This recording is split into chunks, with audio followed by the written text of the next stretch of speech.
Diemžēl mēs neesam tik laipni gaidīti Pumpuru vidusskolā.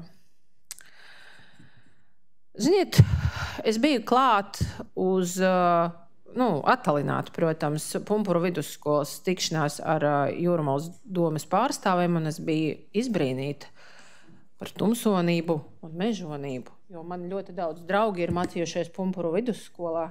Es izaugu te Jūrmala ir maziņā, es izaugu ar latviešiem.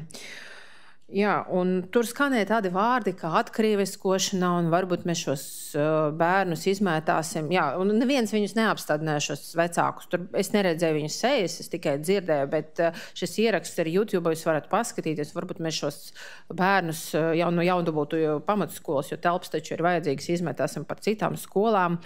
Nē, tā nedrīkst. Jo mēs dzīvojam 21. gadsimtā, un mēs ņemsim tikai tos labākus pasaules piemērus par integrāciju, vai ne?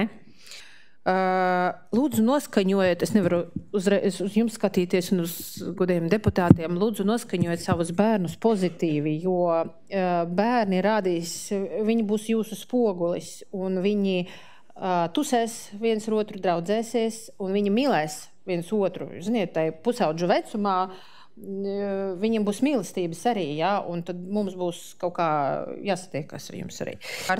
Kultūras ir abās skolās, un mēs tiešām varam strādājot kopīgi, veiksmīgi tos apvienot. Jā, mums arī ir savas kultūras un tradīcijas, kuras tikai papildinās jūsu kultūru un tradīcijas.